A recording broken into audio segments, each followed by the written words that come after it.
Hi. So I guess I'm back.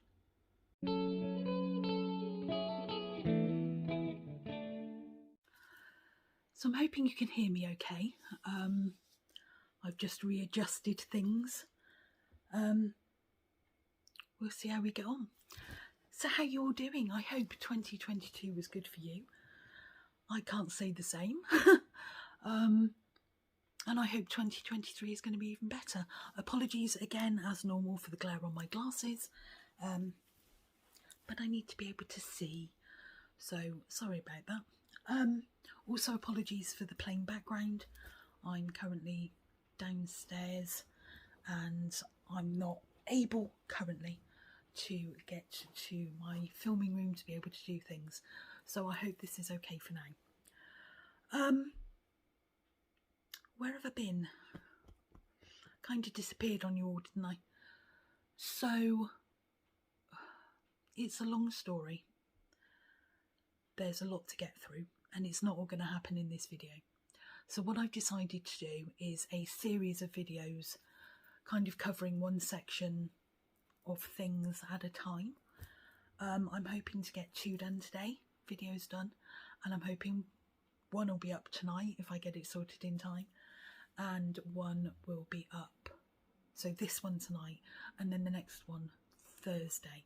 That's my plan, because I don't want to leave you waiting too long with lots of unanswered questions on the immediate information. It's not all been good, it's not all been bad. There's things I want to cover. There's things I want to cover for my own well-being, and there's things I want to discuss because I found it hard to find information. So I'm hoping that by doing these videos, it will not only be therapeutic for myself, it may help others in the future. That's the plan. Before we get into anything, there's this.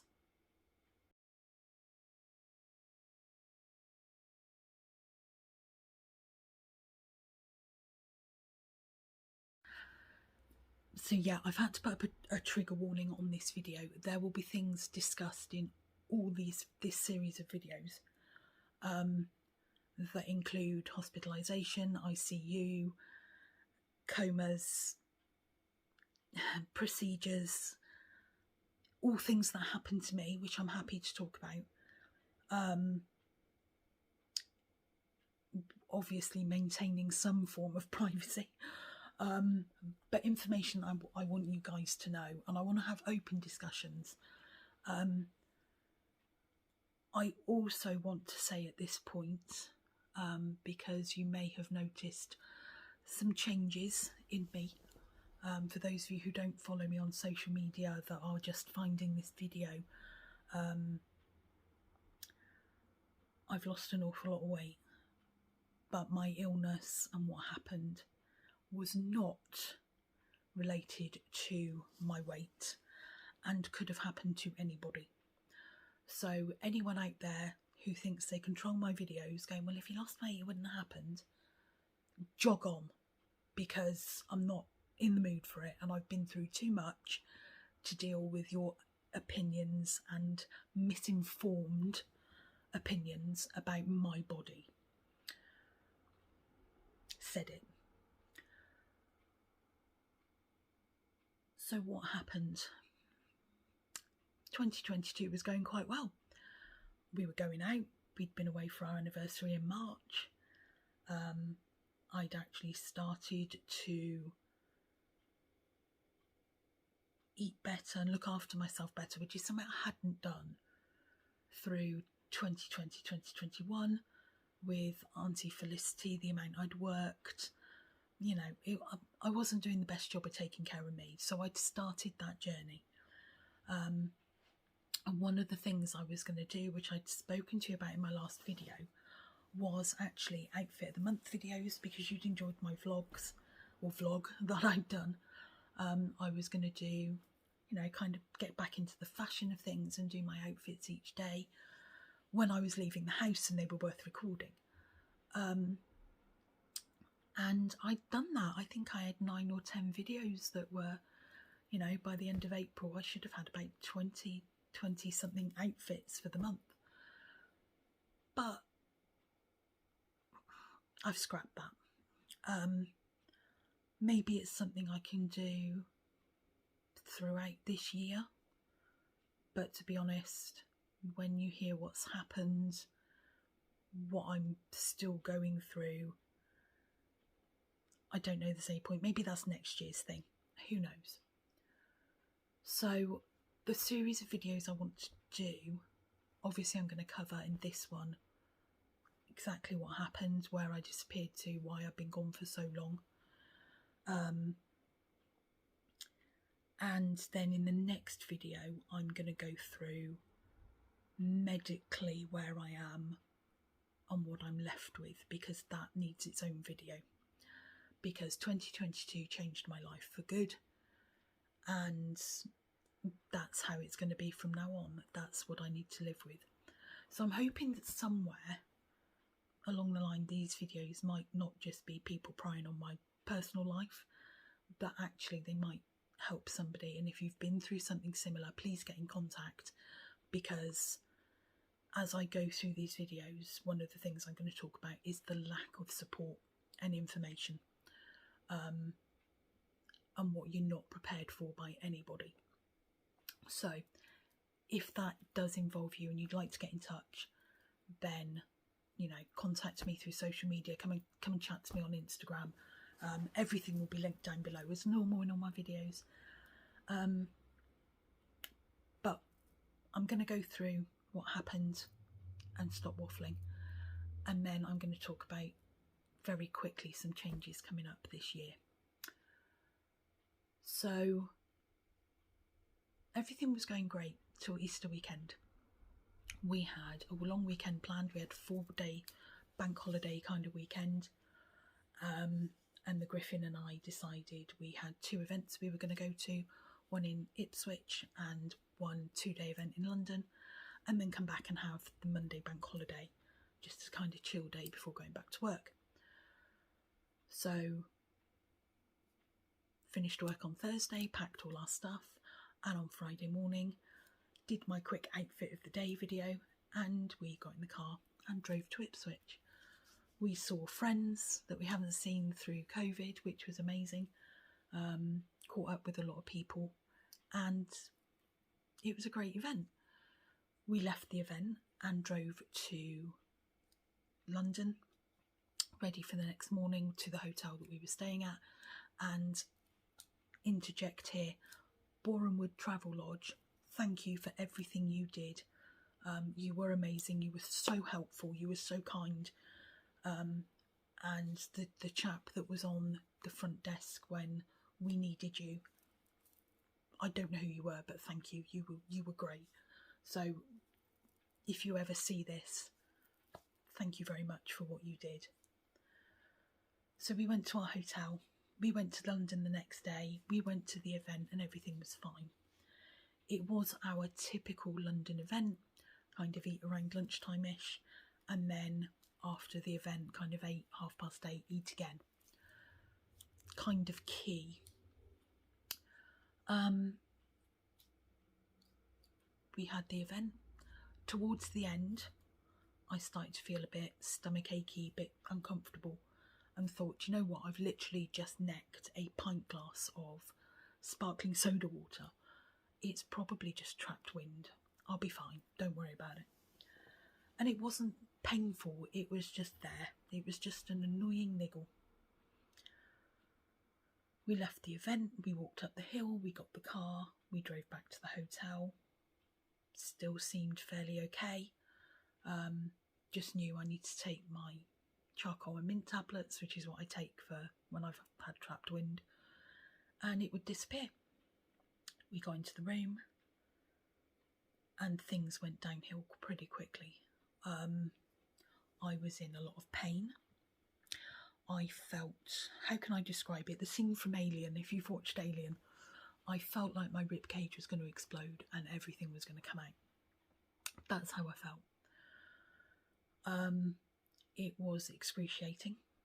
I have since been told it is probably the worst pain. And yes, against child being in labour, you know, it's worse. It's, you can't breathe, you couldn't. I've got a very, very high pain threshold, and no, I've not given birth. But this was, I've been told by the doctors and the consultants and the specialists and the surgeons that I've seen, there is no pain like it. I can't even describe to you what it felt like. But imagine somebody's ripping open your rib cage with their bare hands and forcing all your organs through it, but not breaking the skin, expanding the skin. That's, yeah, it was very unpleasant. We called, well, I didn't, the Griffin did, called 111, so our NHS service, to see what we should do. Normal remedies weren't working. We described everything. They obviously heard me screaming in the background, and they said get her to A&E as soon as possible. We did. Again, thank you to the Travel Lodge for sorting out a taxi, because if we'd waited for an ambulance, I'd probably still be sat there. We got to A&E. The taxi driver was amazing. He dropped us off, and I estimated about 7.5 minutes from walking through the front door of the A&E to a hospital we didn't know, the Griffin registering me, and me actually being taken through into triage and being seen and having blood drawn and cannulas put in for IV med, literally minutes. So I knew it was serious, but everyone was so reassuring, and we're going to give you a scan, we're going to do blood tests, we'll be back with you.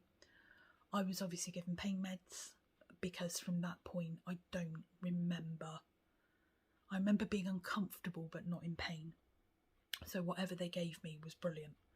I don't know what it was, so please don't ask. Apparently I was in A&E 15 hours. So this is from about 10 o'clock, I think, on Easter Sunday, so the 17th of April. The Griffin reckons 15 hours we were there until they moved me to a ward. I don't remember. I remember being in A&E, I remember going for a scan, I remember having blood drawn, and I remember a doctor coming round, about 4 doctors coming to see me. So it must have been through shift change, etc., going, you've got pancreatitis, you'll be here a few days and it'll be fine, we just need to give you some meds and sort you out and you'll be good. So I wasn't worried about anything. Obviously worried about the general angst of being in hospital, but I wasn't worried. They said it would all be fine, I'd be home in about 4 days. That was good enough for me.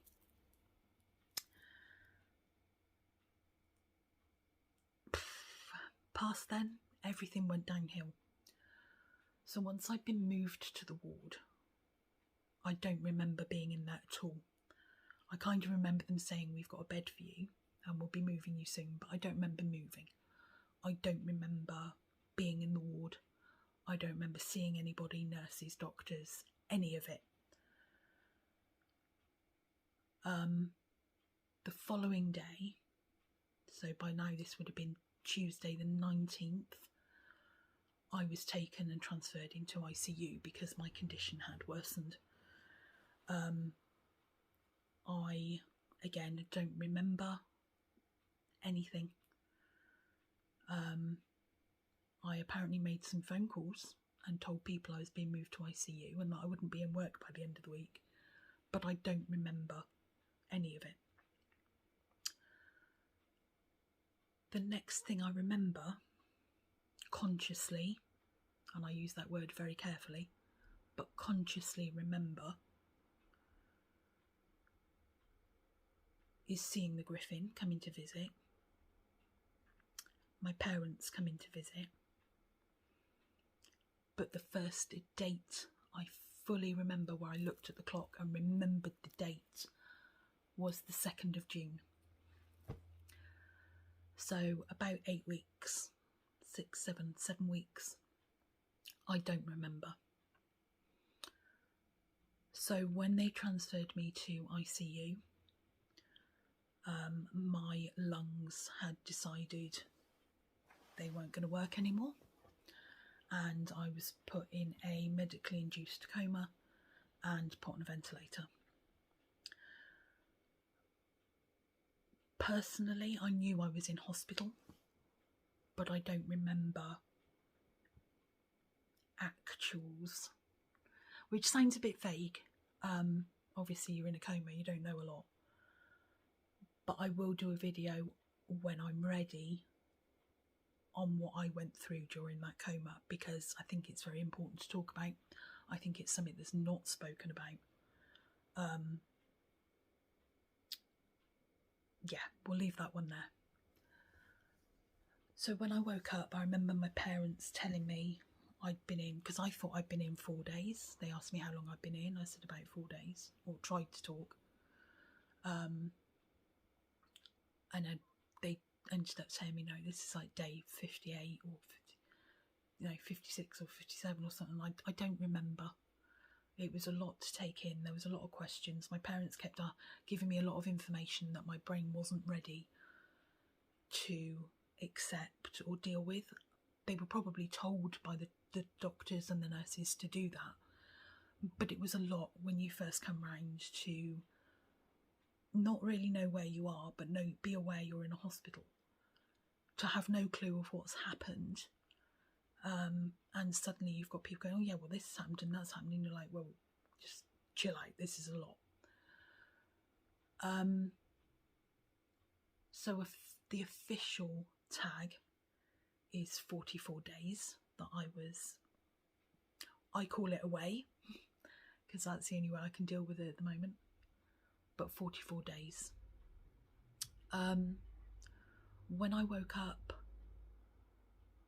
I had a tracheostomy, so that's my lovely new scar, along with several others that you probably can't see, but there's a lot.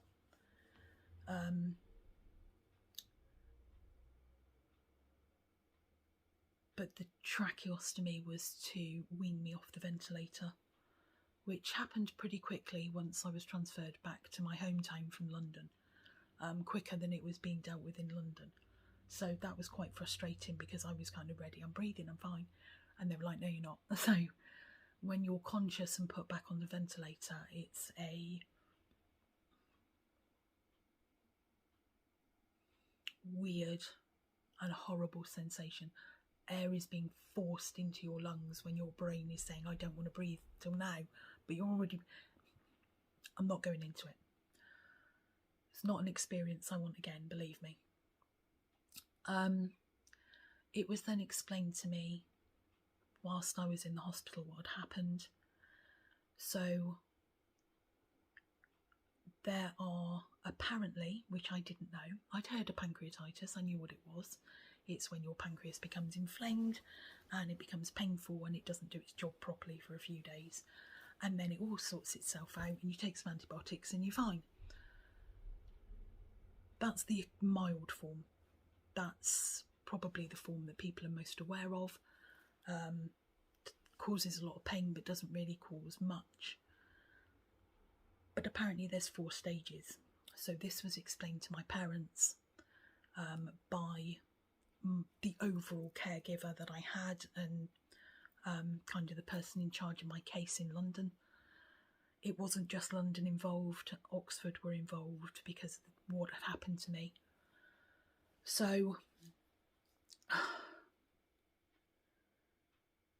to go back, without making this video anxiously long, I will try and explain quite quickly what happened medically. And it was all kind of a series. If anyone's seen Lemony Snicket's Series of Unfortunate Events, that was my life.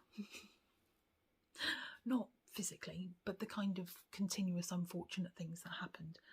Everything that happened to me is considered in a very low percentage of rare cases. And this is not me being dramatic for the YouTube. This is genuine. So my pancreatitis was caused by not an infection in the pancreas at all. It was caused by a trapped gallstone. So bearing in mind I hadn't eaten for quite a long time, the gallbladder, for those who don't know, stores excess stomach bile, which if you've ever had a hangover and thrown up and then got to the point where you're still vomiting and it's just like orange acid, that's stomach bile. That digests or helps to break down in the stomach fats, heavy foods. So if you've gone out and had a greasy kebab or things like that's probably why you've got the excess bile, because the stomach tells the gallbladder, chuck us some over so as I can digest this food. So what happened was my gallbladder contracted for no reason. It should only contract to send stomach bile to the stomach. But I hadn't eaten for so long, and what I'd eaten that day wasn't greasy or fatty. I'd literally had a sandwich. So it should never have done it. So it was all caused by a freak contraction of my gallbladder. A gallstone was dislodged. It went down the bile duct, and at the bottom of the bile duct there's a Y junction where the pancreatic duct meets, and then they go on into the stomach into one tube. It got dislodged in the single tube just past that junction. So the stomach bile, which is very acidic, was coming down the bile duct and being forced up into my pancreas.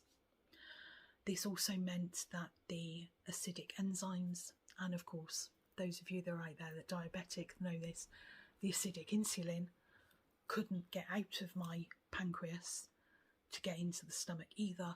It was all getting mixed. It was feeding back up into my pancreas. Hence me getting very, very ill and having an awful lot of pain. That's what caused it. From that point, I also gained what they call a pseudocyst, which is not a cyst like you would expect, that's normally full of disgusting stuff and can be very dangerous, a bit like an abscess. It wasn't like that at all. It was a self-contained fluid ball, basically, of not very nice infectious fluid, and I will leave it there. But it had grown and it was quite a substantial size. This, where I was led on my back, where they were giving me oxygen and everything else, pressed on my lungs and caused my lungs, we believe, this has not been confirmed, but this is what we believe, caused my lungs to stop working. Hence why I was put on the ventilator. Now, I am going to say at this point, it was not, despite what people think, it was not caused by weight, it was not caused by anything like that. It was caused, we're pretty sure now, having spoken to my local consultant and been dealing with him for a while, it was the size of the cyst. Now, most people, when they say to you, you've got a cyst, you think of something that big, maybe golf ball sized. We were talking huge cyst. So if you think a spherical object about that big, full of fluid, pressing on your lungs so you can't inflate them to breathe, that's where things went. Whilst I was in the ICU, it was very hot. I know that from when I woke up. I was constantly complaining it was too hot. The air they were also giving me through the ventilator had to be humidified warm air, so that wasn't helping. And the bedding, the bed, the pillows that they stuffed around me to stop me moving were plastic covered. So the hotter I got, the hotter they got, the hotter I got. It was a vicious cycle. Through that and through my body just having never been this ill, because up until this point I'd never been sick, I'd never really been hospitalised. I'd done my back in, but that wasn't really a situation like this. kidneys gave up. My body went, I can't deal with this, and my kidneys went. So whilst I was on the ventilator and unconscious, I was 3 weeks on dialysis. That resolved itself, and I've had no kidney issues since, which is great. And yeah, that's kind of that kind of happened, and I don't know anything about it. So everything that happened was an extreme case, and the doctor that was updating my parents said, you know, this is an extreme case. We're talking single figure, low single figure cases, percentage-wise, of this ever happening. Which, when you come round from something, is a lot to deal with. When you're getting all these people going, what's happened to you is really rare. We've not really seen it. We don't know how to deal with it. We've had to consult a specialist hospital. And I think I was told at one point there was 23 consultants and surgeons on conference calls each morning discussing what happened to me and what the next plan of or stage of medications or whatever it was that they were doing. So I remember, like I said, the 2nd of June. I remember, I've got snippets before then, but I don't consciously remember them. And I was then transferred back to my hometown hospital, again into ICU. They were brilliant. They looked after me brilliantly, and things were very, very quick from that point. Within a week, I believe I was in a recovery ward, just a normal ward, no apparatus, no monitors. And it was back to just get your life back. So that's where I've been. The rest of it for the last 7 months has been pure recovery. So today is the 2nd of January. I came home on the 23rd of, late on the 23rd of June. No, 24th of June I came home, sorry. 23rd, 24th, somewhere around there. And it's just been a lot of recovery, sleeping. And I will go into kind of what I've dealt with in the next video, what I'm still dealing with. And I'm going to do a series of what the recovery's been like, things I've learned, because, as I've said probably a couple of times, this has changed my life. And I have to accept, certainly for now, a new way of living. And for a lifetime, certain things are a new way of living. So, yeah, that's where we are. So being 2023 and coming back onto YouTube, eagle-eyed amongst you, may have noticed some changes. My YouTube handle has changed. My name will be changing to what's in my intro and outro. And I just felt it was time to maybe make this channel a little bit more personal, especially for some of the things I'm going to be discussing. But I am going to do more videos on this topic, what I've gone through, things I've learned, just hoping that it helps somebody out there, because I've come out of hospital with not very much support, not very much information, and most of the information I've gained has been personal research, so that's taken a long time as well. So yeah, I'm going to leave things there on that front for now. I am going to do another video which I'm hoping will go up on Thursday. This one will be up tonight. I am hoping to be back on YouTube over the coming months, maybe get back into my podcasts again, but I don't know where I'm taking things at the moment. I've got a lot of ideas, but being in recovery is not linear. There's a lot of ups and downs. Like I said, I was meant to film this yesterday and I couldn't. I just wanted to sleep. I didn't have any energy. I wasn't in the mood. So this is where I am. Also, my recovery affects other people, not just me. So there's things I can do, can't do, need help with. and it's a long road, so I don't want to focus too much on one thing and wear myself out. So if you can bear with me that I will do videos as I can. I will be back on YouTube this year, and this is the start of it. Like I said, I will be doing lots of videos on this subject because it's too big for one or two. But I will be interspersing it with other things. Like next weekend is going to be our first weekend away, just an overnight stay, because it's the Griffin's birthday next week. So at the weekend we're going to go away. So maybe I'll vlog a bit of that, because there's some bits that have changed about me, which you can probably see. I'll talk about that in the next video. And yeah, we'll see where it goes. But it's lovely to be back. It's lovely to be chatting. Sorry if this video is a little bit weird to what I normally do. If you've made it this far, please drop a heart or something, purple heart next door in the comments, just so as I know how many of you have made it this far. I hope you're all doing well. If you have any questions, please just bear with me, drop them below. I will try and answer them in upcoming videos.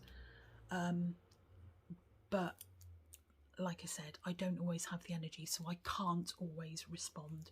So please just bear with me at the moment. I will do what I can. Plus, I don't want to be writing reams and reams of things that just then create more questions, because it's pointless. Let me get it all through in the videos, and then if you still have questions, then maybe I'll do a Q&A and collate them all and answer those ones. So I'm going to leave it here for now, because I've got time to edit and get this up, and also film part 2, and I will see you all again very soon.